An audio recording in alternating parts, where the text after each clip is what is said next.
Hi everyone. Today we're going to be talking about how to make a class. In particular, we are going to talk about access modifiers such as private and public. And then we're going to be talking about accessor and mutator methods, or getters and setters.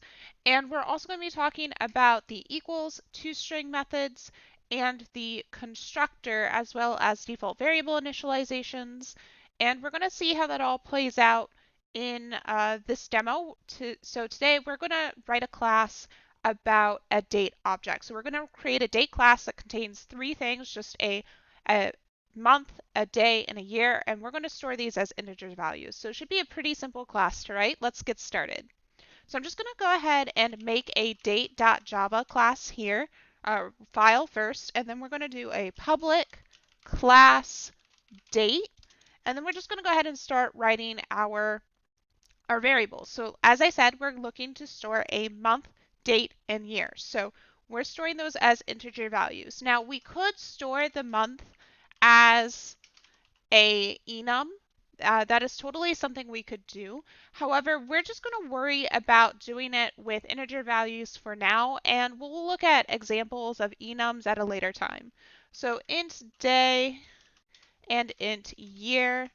All right, so now we have the basics for our class, except you should note that since I didn't create a particular access modifier for these variables, they're all set to default.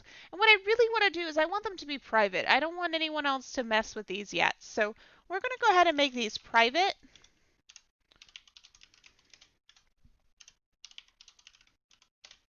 All right, now that they're private, we are going to go ahead and we're going to just see what happens when we create our own object here in the main class. All right, and we're just going to do this with date, and we're just going to call it D1. So it's our first date is equal to new date. And remember that new keyword, that's really important.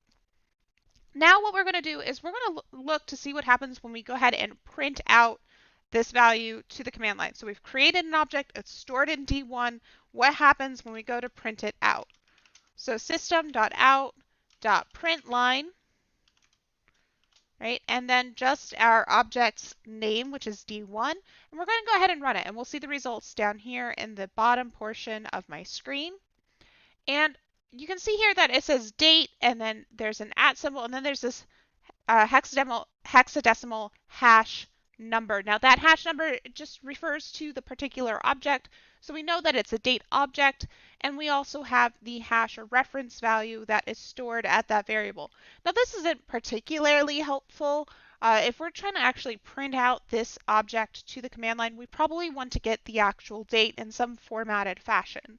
Now the way we do that is with that toString method that I had mentioned earlier. So in order to do this, we just write a public string, so it returns a string value, toString method, and it doesn't take any parameters. So we're just going to go ahead and return. Remember that if you're returning a value, you do need to include a return statement. So we have a return, and we're just going to start with an empty string here.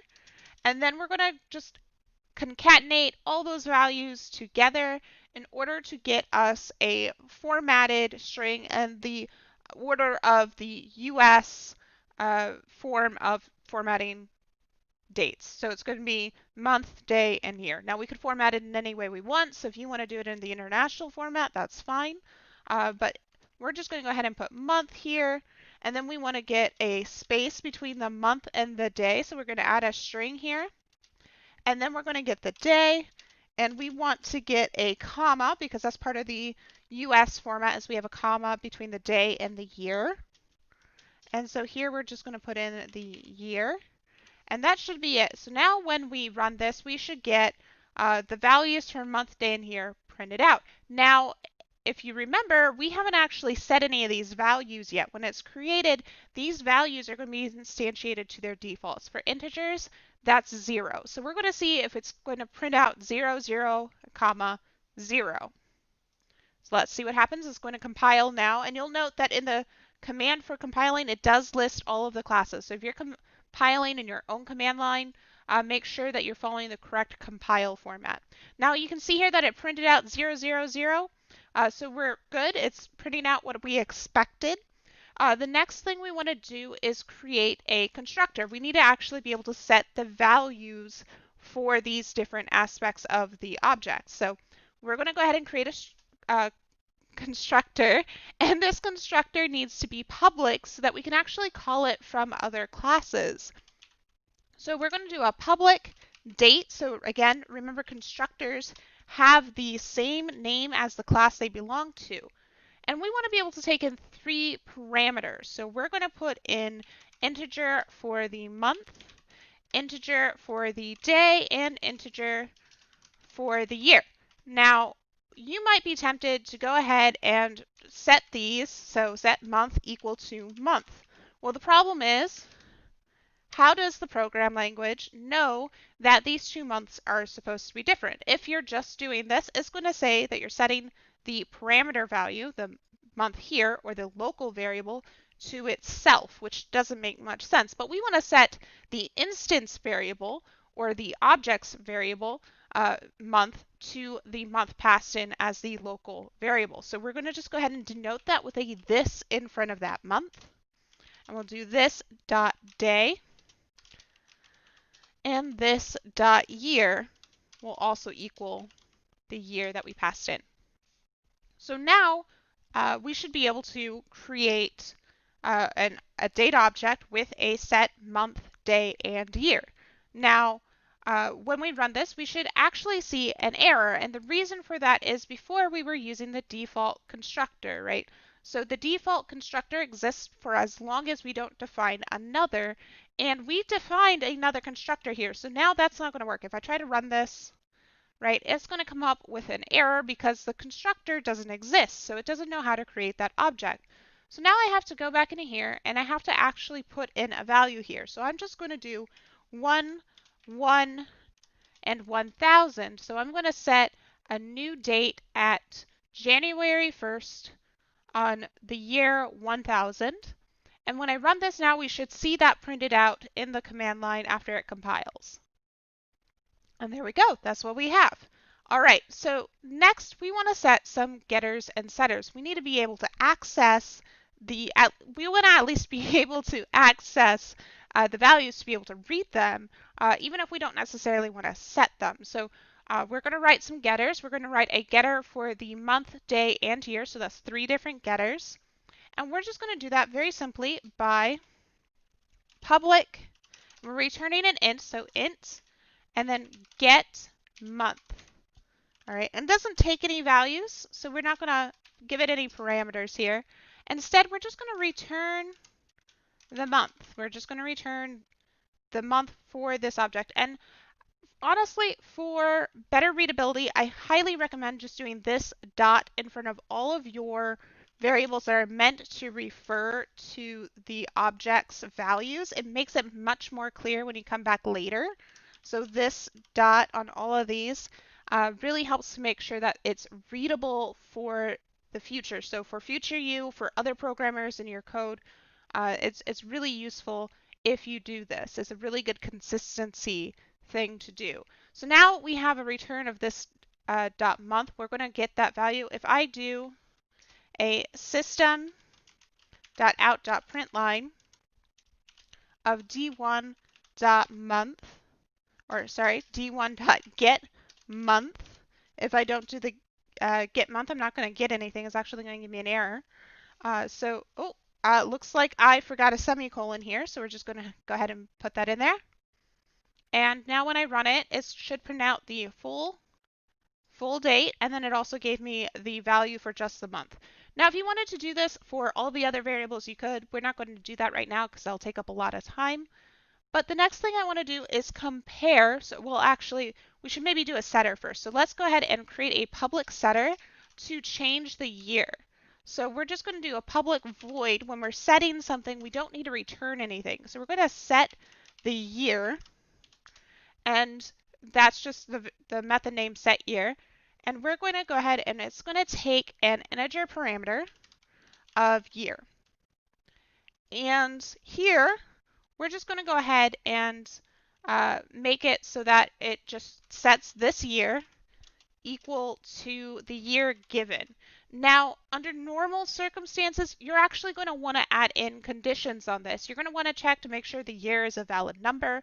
If it's a day, this is actually easier. We can actually show what that looks like. So public void, actually we'll do it with a month, set month, since that's the easiest, and we're just going to go ahead and int month.